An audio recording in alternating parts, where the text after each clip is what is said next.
నమస్తే, welcome to 3T TV news. సహకార సంస్థల బలోపేతానికి కృషి చేస్తానని మహబూబ్ నగర్ ఎమ్మెల్యే శ్రీ అన్నం శ్రీనివాస్ రెడ్డి తెలిపారు. ఈ రోజు మహబూబ్ నగర్ జిల్లా కేంద్రంలోని యాదవ్ కమ్యూనిటీ భవనంలో జిల్లా గొర్రెల పెంపకందారుల సహకార యూనియన్ మహబూబ్ నగర్ వారి ఆధ్వర్యంలో జరిగిన సర్వసభ్య సమావేశంలో ఆయన ముఖ్య అతిథిగా పాల్గొని మాట్లాడారు. గతంలో మాదిగ రాష్ట్ర కేంద్ర ప్రభుత్వాల ద్వారా నిధులు వచ్చినట్లే కేంద్రంలో ఏ ప్రభుత్వం వచ్చినా కురుమ యాదవ సోదరులకు మేలు చేస్తానని ఆయన స్పష్టం చేశారు. గత ప్రభుత్వంలో గొర్రెల కోసం కట్టిన డీడీలు ఇప్పించడం జరిగింది అని, ఇంకా ఎవరికైనా రాని పక్షంలో వారి వివరాలు అందిస్తే ఇప్పించేందుకు కృషి చేస్తానని ఆయన తెలిపారు. పూర్వం నుంచి గొర్రె కాపరులుగా తమ కుల వృత్తిని నమ్మి జీవనం సాగిస్తున్న కురుమ యాదవ సోదరులు ఇకపై వారి పిల్లల భవిష్యత్తును దృష్టిలో ఉంచుకొని శ్రద్ధ వహించాల్సిన అవసరం ఎంతైనా ఉందని ఆయన స్పష్టం చేశారు. చదవాలని ఆసక్తి గలవాడు ఉంటే వారిని ఉన్నత చదువులు చదివిద్దామని, వారి మేధస్సు కోసం సరిపడే విధంగా చదువులు చదివిస్తే వారి కాళ్ల మీద వాళ్ళు నిలబడి జీవితంలో త్వరగా స్థిరపడతారని ఆయన చెప్పారు. ఇప్పుడు ఉన్న వ్యవస్థలు చాలా వెసులుబాటు కలిగి ఉన్నాయని ఆయన తెలిపారు. ప్రభుత్వ రంగమే కాక ప్రైవేట్ రంగంలో కూడా ఎన్నో అవకాశాలు నైపుణ్యం కలిగిన వారికి లభిస్తున్నాయని, టెక్నికల్ విద్యను అభ్యసించేందుకు స్కిల్ డెవలప్మెంట్ లో ఎన్నో రకాల కోర్సులు మనకు అందుబాటులో ఉన్నట్టు ఆయన వెల్లడించారు. స్కిల్ డెవలప్మెంట్ కోర్సుల వల్ల ఎంతో ఉపయోగకరంగా ఉంటుందని ఆయన చెప్పారు. ఇప్పుడు పిల్లల కోసం కూడా ఆలోచించాలి. మన వృత్తిలో ఉన్న వాళ్ళు ఉంటారు, కానీ తెలివైన పిల్లలందరూ కూడా మంచి చదువు చదివించుకొని వాళ్ళు పెద్ద చదువులు చదువుకుంటే వాళ్ళు ఇంకా అద్భుతంగా ముందరు అవుతారు. ఈరోజు ప్రపంచంలో ఎన్నో రకాల వృత్తులు చేసుకొని అద్భుతంగా రాణిస్తూ ఉన్నారు. కాబట్టి ఆ చదువు మీద ఎక్కువ మన పిల్లల దృష్టి ఉండేటట్టు మన అందరం కూడా దయచేసి ఆ రూపకంగా కూడా మీరు ఆలోచించాలి. ఇక్కడ పెద్ద మనుషులు ఉన్నారు, వాళ్ళు మీద ఆధారపడి వచ్చింది, కానీ మనం పడ్డంత కష్టం మనం చేసే మన పిల్లలు చేయరు, ఖచ్చితంగా చేయరు. కాబట్టి వాళ్ళ మేధస్సు తగ్గట్టు వాళ్ళకు ఉపాధి అవకాశాలు కల్పించాల్సిన బాధ్యత మన అందరి మీద ఉంటుంది. దానికి ఒకటి వాళ్ళకు మంచి చదువు ఇవ్వాలి. వాళ్ళకు మధ్యలో ఆపదు, వాళ్ళకి ఏది నచ్చితే చదువు చదివించాలి. ఈ చదువు ఆ చదువు అని కాదు, ఏ చదువు చదువుకున్న భవిష్యత్తులో వాళ్ళ కాళ్ళ మీద వాళ్ళు నిలబడే వ్యవస్థ ఇప్పుడు తయారవుతాం. రిజర్వేషన్లు ఇవన్నీ కూడా భవిష్యత్తులో వాటికి మించిన ఈరోజు ఉద్యోగ అవకాశాలు వస్తూ ఉన్నాయి. ప్రైవేట్ పరంగా కూడా ఎంతో గొప్ప ఉద్యోగం వస్తూ ఉన్నాయి. ఇంజనీరింగ్ డాక్టర్ చదివిన ఉద్యోగం, బయోటెక్నాలజీ ఉద్యోగాలు వస్తూ ఉన్నాయి, పెద్ద ఉద్యోగాలు. ల్యాబ్ టెక్నీషియన్ ఉన్న వాళ్ళకు కూడా ఉద్యోగాలు వస్తూ ఉన్నాయి. ఎక్కడ ఎవరికి వీలైతే టెక్నికల్ ఎడ్యుకేషన్ పిల్లలతో చేయాలి. న్యూస్కి సంబంధించిన కులవృత్తులకు సంబంధించి ఎన్నో కోర్సులు అవైలబుల్ ఉన్నాయి. దాంట్లో స్కిల్ డెవలప్మెంట్ చాలా అద్భుతంగా చేయవచ్చు. అటువంటి వాటికి ఇప్పుడు గవర్నమెంట్ అవన్నింటినీ కూడా చేయాలి. 60-70 రకాల స్కిల్ డెవలప్మెంట్ కోర్సెస్ ఉన్నాయి. పెద్ద చదువు చదువుకోలేని వాళ్ళందరికీ కూడా ఆ కోర్సు చేయించుకుంటే భవిష్యత్తులో ఎంతో అద్భుతమైన సెటిల్మెంట్ జరుగుతుంది. కాబట్టి మారిన పరిస్థితులలో మనం కూడా మార్పును తీసుకునేటట్టుగా ఆలోచన చేయాలి. ముఖ్యంగా ఇప్పుడు కొత్త జనరేషన్ ఏదైతే వస్తూ ఉందో వాళ్ళతోటి మన కులవృత్తిని కంటిన్యూ చేయడం అనేది అంత ఈజీ కాదు. మన పెద్దలు ఉల్లంచినంతగా కష్టపడ్డట్టుగా ఖచ్చితంగా మనం పడతలేము, మన పిల్లలు అసలే పడరు. కాబట్టి వాళ్ళ శారీరక కెపాసిటీని బట్టి కూడా మనం భవిష్యత్తులో ఆలోచన చేసుకోవాలి. మీరందరూ కూడా ఇంత పెద్ద ఎత్తున మీరు ఒక సమాఖ్యగా ఉండరు, ఒక యూనిటీగా ఉండరు. దాన్ని ముందుకు తీసుకుపోయి విద్య మీద ఉపాధి మీద కూడా మీ కులవృత్తిని కాకుండా ఏమేం చేయగలుగుతారో పెద్ద మనుషులు కూర్చొని ఆలోచన చేయించారు. పిల్లల కోసం లైబ్రరీ పెట్టుకోవాలన్నా, లేదా ఇంకేదైనా కంప్యూటర్ ట్రైనింగ్ ఇచ్చుకోవాలన్నా మీరు అందరూ చేయగలుగుతారు. కాబట్టి ఎప్పుడైతే మీరు మీటింగ్ పెట్టుకుంటారో 90% మీ గురించి మాట్లాడండి. మీ సంస్థ గురించి, మీ అభివృద్ధి గురించి, గోడకాపల సంక్షేమం గురించి. ఒక 10% పిల్లలకు మీరు ఏం చేయవచ్చు, మన పిల్లలు ఎట్లా చదివించుకోవాలా, వాళ్ళకి ఎటువంటి ట్రైనింగ్ ఇప్పించుకోవాలి, వీటి మీద కూడా మీరు చదువుకున్న వాళ్ళు చాలా మంది ఉంటారు. వాళ్ళని కూడా పిలుచుకొని మీరు అవగాహన పెంచుకోండి. టీచర్స్ ఉన్నారు, డాక్టర్స్ ఉన్నారు, ఆఫీసర్లు ఉన్నారు. తను పెద్ద పెద్ద స్థానాల్లో ఉన్న వాళ్ళు ఉన్నారు, వాళ్ళని కూడా పిలిపియండి. ఎందుకంటే ప్రపంచం మారుతున్నప్పుడు మనం కూడా మార్పుకు తగ్గట్టుగా మనం కూడా ఆలోచన చేయాలి కాబట్టి ఈ విషయం చెప్తా ఉన్నా. మన హక్కులను కాపాడుకుంటూ మనకు రావాల్సిన బెనిఫిట్స్ గవర్నమెంట్ నుంచి తీసుకుంటూ భవిష్యత్తు కోసం మన కొత్త తరాన్ని తయారు చేసుకోవాల్సిన బాధ్యత కూడా ఈ సంఘ నాయకుల మీదనే ఉంది. మీరు కేవలం గొర్రె పెంపకందారుల సహకార యూనియనే కాదు, అదొక భాగం.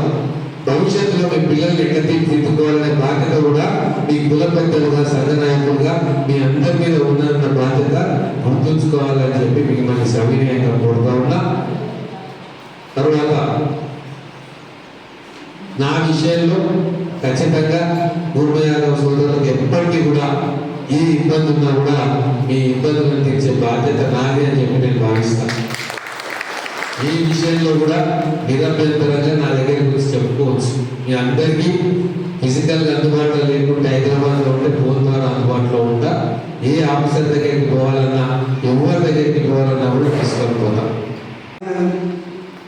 మీటింగ్ వచ్చినందుకు మీకు అందరికీ ధన్యవాదాలు. అదేవిధంగా మన ఎమ్మెల్యే గారికి వచ్చినందుకు ఎమ్మెల్యే గారికి ధన్యవాదాలు. అన్న మా ముఖ్యంగా మాకు ఏముందంటే ఈ గొర్రెల స్కీమ్లో ఎక్కువ నష్టపోయిన మన టీవీ కట్టిన కానీ అందరూ తీసుకున్న నష్టపోయిన ఉన్నారు. మాకు మెయిన్ ఇప్పుడు ఎంసీటీసీలో కరోనా వస్తాగా మాకు చేయాలన్నా మన ముఖ్యమంత్రి గారు మొదలు మాటించాడు, ఇస్తాను తప్పక ఇస్తాను, నష్టపోయినది మాటించాడు, ఉత్సవాలు చేయాలన్నా. మేము అదేవిధంగా మా ఇక్కడ ఉన్నప్పుడు కూడా కొన్ని ఇప్పుడు కృష్ణారాయణ కొందరు నర్వస్తున్నారు, కొందరు నర్వస్తులు మీటింగ్ కానీ ఏకోసం వచ్చింది చేసి ఏ విధంగా ఉంది. అదేవిధంగా మా మీద నమ్మకం తక్కువ అవుతుంది. గవర్నమెంట్ పోయిన గవర్నమెంట్కి వెళ్ళి మా మీద ఆ డీల్ కట్టినందుకు. అదేవిధంగా బాబు కూడా పట్టం రిమూవ్ చేసుకోవాలనుకుంటే ఈ కోఆపరేటివ్ దాన్ని తీసేసి అదే మా డాక్టర్లకు అప్పచెప్తే కొందరు మాటలు కూడా రిమూవ్ చేసుకునే అవకాశాలు చాలా ఉన్నాయి. నుంచి ఇప్పుడు 80% రిమూవ్ చేస్తారు, 80% రిమూవ్ చేసుకోవడం కూడా ఆగినాయి. దానికి ఏముందంటే ఇప్పుడు వీళ్ళు అప్లై చేయాలి, అప్లై చేసినాక వీళ్ళు పోయి మన హైదరాబాద్ అప్లై చేయాలి, హైదరాబాద్కి రావాలి. వాళ్ళు 10,000 20,000 వాళ్ళు అడుగుతారు. దానికి మంచి 2,000 2,500 ఆ కట్టడానికి పరిస్థితి వాళ్ళు కట్టడానికి చేసుకుని కూడా ఇబ్బందులు ఉన్నాయి. అందుకోసం అంటే డాక్టర్లు వాళ్ళు వచ్చి వాళ్ళే ఇదే మీటింగ్ పెట్టి చేతులు పెడుతుంది, వాళ్ళు అధ్యక్షులు చేసి వెళ్ళిపోతారు. ఉపాధ్యక్షులు అధ్యక్షులు ఏదో చేసుకుంటుంటే అధ్యక్షులు చేసి వెళ్ళిపోతారు వాళ్ళు. అదేవిధంగా మనం చేస్తే అన్ని నిర్వహణ చేసుకున్నాం, అన్ని నిర్వహణ చేసుకున్నాము. అదేవిధంగా ఇక్కడ మాకు కోర్టు కూడా మా ఎక్కడి నుంచి ఇక్కడ కోర్టు ఇట్లా చెప్పి మనకు బాగా బయట పడకుండా 10 ఎకరాలు కోర్టుకి ఇచ్చిన కోర్టు ఇష్టం లేకుండా తరఫున కట్టిండు. మా పిల్లలు ఇస్తారు గారు ఏదో వస్తుంది మాకు అందరూ ఓట్లేస్తారు డెవలప్మెంట్ అని చెప్పి ఆయన ఇచ్చింది. కానీ అది ఇచ్చేది కాదు మా గొర్రెలు నల్ల జాతి గొర్రెలు ఇచ్చేది 19 రైతు కొంచెం చూపెట్టేదాన్ని. అది సంఘాలు ఉండాలని చెప్పి 19 రైతు కొంచెం చూపెట్టేదాన్ని. అది ఇట్లా గొర్రెలు ఉంచుకోవాలి, ఇట్లా ఉండాలని డాక్టర్లు ఉన్నారు, రైతులు ఉన్నారు, పెంచి మా పూర్వ యాదవులకు చూపెడితే మేము అదే విధంగా పట్టు తెచ్చుకోవడానికి అనుకుంటున్నాను. అది కూడా తీసేసినాం. అది ఇప్పుడు కూడా కోర్టుకి ఇష్టం లేదన్న. మనం ఏమైనా చేస్తే మాకు మనం ఎప్పటిదాకా డాక్టర్ బట్టి చేసుకునే అవకాశం ఉంది. కానీ అదేవిధంగా ఇక్కడ భూతపూర్వంలో కూడా 5 ఎకరాలు పోయిన 2 సంవత్సరాలు ఆ పోస్ట్ ఇచ్చారు. వాళ్ళు ఏం చేయాలి అట్లా ముందర పడతాము. మా బిల్డింగ్ మీద బిల్డింగ్ అంటే అది వల్ల ఏమన్నా ఆనందం చేసి మాకు ఇచ్చేటప్పుడు కూడా పడతారు. అలాగే మార్కెట్ అన్నది మార్కెట్ మేము మన గొర్రెలు తెచ్చి అమ్మే మార్కెట్. అది మేము గొర్రెలు తెచ్చి అమ్మకాలు పెట్టుకొని ఎక్కువ నీళ్ళ కూడా పెట్టుకొని ఇంకా అమ్మనిగా పెట్టుకునేది గొర్రెల మార్కెట్.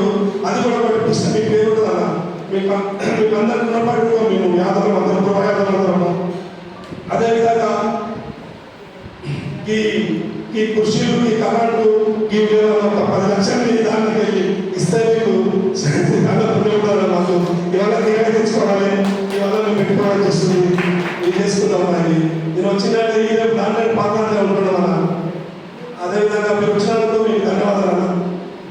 అదే కోరుకుంటున్నాను. ప్రభుత్వం నుంచి బెనిఫిట్ ఎట్లా తీసుకోవాలా అనేది మీరు కూడా ఒక ప్రణాళికతో నా దగ్గరికి వస్తే ఖచ్చితంగా మీ అందరికీ కూడా సహాయం చేసే కార్యక్రమం చేస్తాం. అలాగే మరి భవిష్యత్తులో బ్యాంకుల ద్వారా మీకు రుణాలు ఇచ్చేందుకు ఏదైనా కేంద్ర ప్రభుత్వం నుంచే స్కీమ్స్ వస్తాయి. మరి నేను సిన్సియర్గా కోరుకుంటా ఉన్నా, చాలా మందికి తెలియట్లేదు. కానీ ఈ 10 సంవత్సరాలలో పేదవారికి బ్యాంకు ద్వారా వచ్చే సహాయం పూర్తిగా ఆగిపోయి, సరే ఏ పార్టీలో ఉండవచ్చు కానీ ఏ విధంగా ఉండవచ్చు, కానీ తేడా మీకు తెలుస్తూ ఉంది. గతంలో బ్యాంకులు ఎటువంటి షరతులు లేకుండా గ్రామీణ ప్రాంతాల్లో కులవృత్తులు చేసే వాళ్ళకు లోన్స్ ఇచ్చేవి. అది కుమ్మరి వాళ్ళు కావచ్చు, యాదవ సోదరులు కావచ్చు, ఇక రకరకాల వృత్తుల్లో ఉన్న వారికి హెల్ప్ దొరికేది బ్యాంకుల నుంచి. ఆ పబ్లిక్ సెక్టర్ బ్యాంకులు ప్రతి గ్రామంలో ఉండేవి. కానీ ఇప్పుడు ఆ బ్యాంకులన్నింటినీ 2 బ్యాంకులు ఉంటే జమ చేసి 1 బ్యాంకు చేసింది, 3 బ్యాంకులు ఉంటే 1 బ్యాంకు చేసింది, ఆంధ్ర బ్యాంకు తీసుకొచ్చి ఇంకో బ్యాంకులో విలీనం చేసింది. ఇట్లా దేశవ్యాప్తంగా కూడా గ్రామీణ బ్యాంకింగ్ వ్యవస్థ అతలాకుతలం జరిగింది 10 సంవత్సరాలలో. మళ్ళీ నేను కోరుకుంటా ఉన్న మనసుతోటి పైన ప్రభుత్వం మారాలి. మళ్ళీ ఏదైతే పేద వర్గాల కోసం ఏదైతే బ్యాంకింగ్ వ్యవస్థ ద్వారా ఆదుకునే ప్రయత్నం చేసిందో మళ్ళీ అటువంటి ప్రభుత్వాలు రావాలి. లేదు ఇదే ప్రభుత్వం మళ్ళీ వచ్చిన వాళ్ళ ఆలోచన ధోరణి మారాలి అని చెప్పి నేను మనస్ఫూర్తిగా కోరుకుంటాను. ఎందుకంటే మీరు చూస్తున్నారు, ICICI bank code, HDFC bank code మీకు ఫోన్ మీద ఫోన్ చేసి లోన్ తీసుకుంటావా, హౌసింగ్ లోన్ తీసుకుంటావా అని చెప్పి ఎప్పటి పడతారు. ఎందుకు? మొదలు మీకు లోన్ అంట కడతారు, తర్వాత మొత్తం ఉండగట్టి మీకు కోల్పోతారు. అదే పబ్లిక్ సెక్టర్ బ్యాంక్ ఉంటే లోన్ ఇచ్చేది కూడా జాగ్రత్తగా ఇస్తారు. మీరు లోన్ కట్టకుండా వెసులుబాటు ఇస్తారు. ఈ నెల కాకుండా ఇంకో నెల కట్టండి అని ఒక మానవతా దృక్పథంతో ఆలోచన చేసే వ్యవస్థ అప్పుడు ఉండేది. ఇప్పుడు ఆ వ్యవస్థలు అన్నీ నిర్వీర్యమైపోయి పూర్తిగా కమర్షియల్ ఆర్థిక వ్యవస్థ అయింది. ఇక రాబోయే రోజుల్లో ఎట్లా తయారవుతుందో ఇంకా భయంగా ఉంది ఆలోచిస్తే. కాబట్టి సహకార వ్యవస్థలను కూడా బలోపేతం చేసుకోవాలి.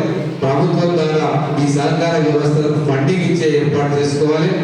అలాగే మనందరం కూడా ఐక్యంగా ఉండి మన పిల్లలకు కొత్త వృత్తులలో కూడా వాళ్ళకి తర్ఫీదు ఇవ్వాలి. వాళ్ళని భవిష్యత్తు కోసం తయారు చేయాలి. మనలో మనం ఐక్యతగా ఉండాలి. రాజకీయంగా కూడా మనం ఎట్లా ఎదగాలి అని చెప్పి మీలో మీరు ఆలోచన చేయాలి. ఖచ్చితంగా మీకున్న సంఖ్యను బట్టి మీ రిప్రజెంటేషన్ అన్నిట్లలో కూడా పెరగాలి. మీరు పెరగాలని చెప్పి మీ సంఖ్య పెరగాలని మేము కోరుకుంటా ఉన్నాం. ఖచ్చితంగా గురుమయాదవ సోదరులకు నా తరఫున వ్యక్తిగతంగా మా పార్టీ తరఫున గతంలో ఏ పార్టీ కూడా ఇవ్వలేదండి, రాజకీయ ప్రాధాన్యత ఉన్న పదవులను ఖచ్చితంగా ఇవ్వడానికి గౌరవ ముఖ్యమంత్రి రేవంత్ రెడ్డి గారు నిర్ణయం తీసుకున్నారు. కాబట్టి యువకుడైన అనిల్ కుమార్ యాదవ్ గారికి ఎంత పెద్ద సీనియర్ ఉన్న తీసుకుపోయి ఒక రాజ్యసభ ఎంపీ ఎందుకు చేసిందంటే, యువకుడు ఇంకో 40 ఏళ్ళు సేవ చేస్తాడు, మీ కమ్యూనిటీకి సేవ చేయాలి, సమాజానికి సేవ చేయాలి అని చెప్పి మీ అందరికీ కూడా ఒక ఇన్స్పిరేషన్ లాగా వారిని తీసుకొని రాజ్యసభ పదవి ఇవ్వడం జరిగింది. ఇట్లా రాబోయే రోజుల్లో మహబూబ్నగర్ జిల్లాలో కూడా మన కుర్మయాదవ సోదరులకు సముచితమైన రాజకీయ ప్రాధాన్యత ఇవ్వాలని చెప్పి వ్యక్తిగతంగా మా నిర్ణయం. ఖచ్చితంగా దాని మీద మా శాయశక్తుల మేము ప్రయత్నం చేస్తాం.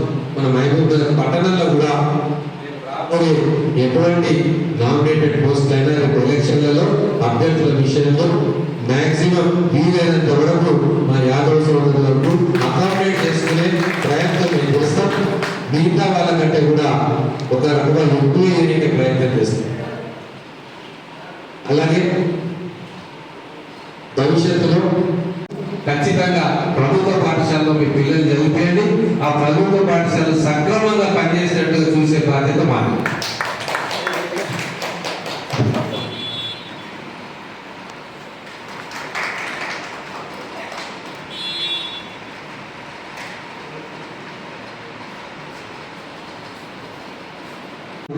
గ్రామాలు దయచేసి వారికి రిక్వెస్ట్ చేస్తా ఉన్నా, మీరు గవర్నమెంట్ స్కూళ్ళలో మీ పిల్లలు చదివిపోయింది, అద్భుతంగా గవర్నమెంట్ స్కూల్లో తీర్చిదిద్దుతుంది కాంగ్రెస్ ప్రభుత్వం. రుణభారం తెచ్చుకోకండి. మీరు 40-50 వేల రూపాయలు పిల్లల ఎడ్యుకేషన్కి అవుతుంది, అంతకంటే కూడా కష్టపడ్డారు. ఇప్పుడు పిల్లల కోసం కూడా ఆలోచించాలి. మన వృత్తిలో ఉన్న వాళ్ళు ఉంటారు, కానీ తెలివైన పిల్లలందరూ కూడా మంచి చదివించుకొని వాళ్ళకు పెద్ద చదువులు చదువుకుంటే వాళ్ళు ఇంకా అద్భుతంగా అవుతారు. ఈరోజు ప్రపంచంలో ఎన్నో రకాల వృత్తులు చేసుకొని అద్భుతంగా రాణిస్తూ ఉన్నారు. కాబట్టి ఆ చదువు మీద ఎక్కువ మన పిల్లల దృష్టి ఉండేటట్టు మన అందరం కూడా దయచేసి ఆ రూపకంగా కూడా మీరు ఆలోచించాలి. ఇక్కడ పెద్ద మనుషులు ఉన్నారు, వాళ్ళు మీద ఆధారపడి ఇప్పుడు వచ్చింది. కానీ మనం పడ్డంత కష్టం మనం చేసే మన పిల్లలు చేయరు, ఖచ్చితంగా చేయరు. కాబట్టి వాళ్ళ మేధస్సు తగ్గట్టు వాళ్ళకు ఉపాధి అవకాశాలు కల్పించాల్సిన బాధ్యత మనందరి మీద ఉంటుంది. దానికి ఒకటి వాళ్ళకు మంచి చదువు ఇవ్వాలి. వాళ్ళకు మధ్యలో ఆపేద్దాం, వాళ్ళకి ఏది నచ్చితే చదువు చదివించాలి. ఈ చదువు ఆ చదువు అని కాదు, ఏ చదువు చదువుతున్న భవిష్యత్తులో వాళ్ళ కాళ్ళ మీద వాళ్ళు నిలబడే వ్యవస్థ ఇప్పుడు తయారైతా ఉంది. రిజర్వేషన్లు ఇవన్నీ కూడా భవిష్యత్తులో వాటికి మించిన ఈరోజు ఉద్యోగ అవకాశాలు వస్తూ ఉన్నాయి. ప్రైవేట్ పరంగా కూడా ఎంతో గొప్ప ఉద్యోగాలు వస్తూ ఉన్నాయి. ఇంజనీరింగ్ డాక్టర్ చదివినకే ఉద్యోగం, బయోటెక్నాలజీ ఉద్యోగాలు వస్తూ ఉన్నాయి, పెద్ద ఉద్యోగాలు. ల్యాబ్ టెక్నీషియన్ ఉన్న వాళ్ళకు కూడా ఉద్యోగాలు వస్తూ ఉన్నాయి. ఎక్కడ ఎవరికి వీలైతే టెక్నికల్ ఎడ్యుకేషన్ పిల్లలతో చేయాలి. న్యూస్కి సంబంధించిన కులవృత్తులకు సంబంధించి ఎన్నో కోర్సులు అవైలబుల్ ఉన్నాయి. దాంట్లో స్కిల్ డెవలప్మెంట్ చాలా అద్భుతంగా చేయవచ్చు. అటువంటి వాటికి ఇప్పుడు గవర్నమెంట్ అవన్నింటినీ కూడా చేయాలి. 60-70 రకాల స్కిల్ డెవలప్మెంట్ కోర్సెస్ ఉన్నాయి. పెద్ద చదువులు చదువుకోలేని వాళ్ళందరికీ కూడా ఆ కోర్సులు చేయించుకుంటే భవిష్యత్తులో ఎంతో అద్భుతమైన సెటిల్మెంట్ జరుగుతుంది. కాబట్టి మారిన పరిస్థితులలో మనం కూడా మార్పును తీసుకునేటట్టుగా ఆలోచన చేయాలి. ముఖ్యంగా ఇప్పుడు కొత్త జనరేషన్ ఏదైతే వస్తూ ఉందో వాళ్ళతోటి మన కులవృత్తిని కంటిన్యూ చేయడం అనేది అంత ఈజీ కాదు. మన పెద్దలు ఉల్లంచినంతగా కష్టపడ్డట్టుగా ఖచ్చితంగా మనం పడతలేము, మన పిల్లలు అసలే పడరు.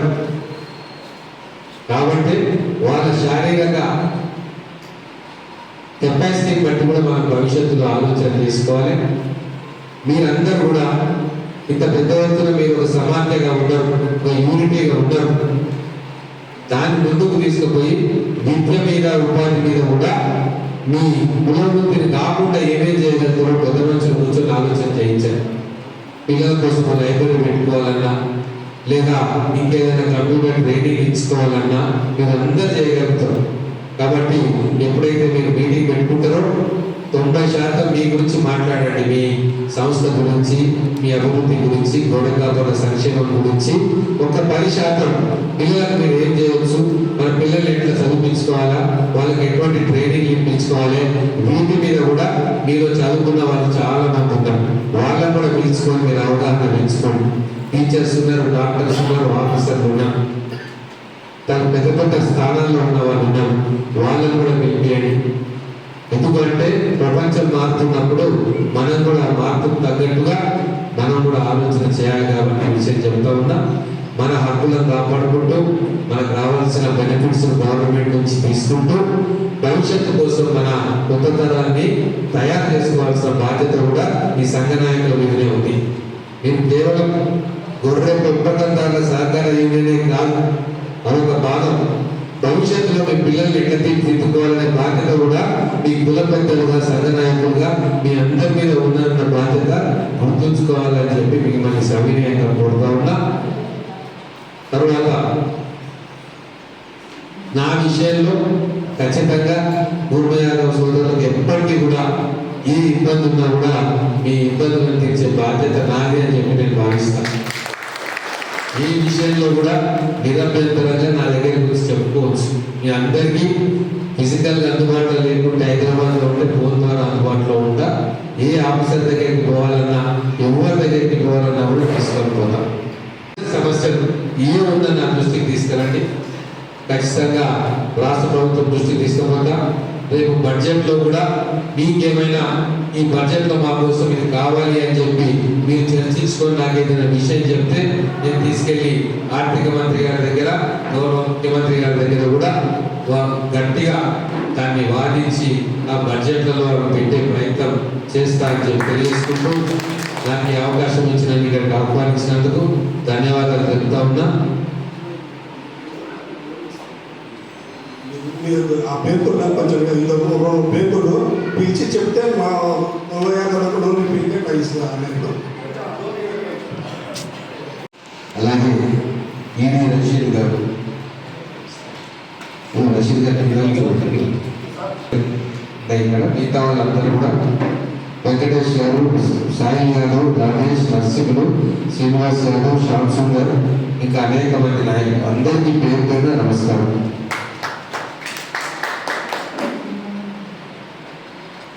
మా ప్రభుత్వం రాగానే మీ గురించి పాత స్కీమ్ కన్నా ఇంకా అద్భుతంగా ఏం చేయొచ్చు అనేది గౌరవ ముఖ్యమంత్రి గారి పరిశీలనలో ఉంది. సరే, మొదల స్కీమ్తో కొందరికి లాభం అయింది, కొందరికి నష్టం జరిగింది.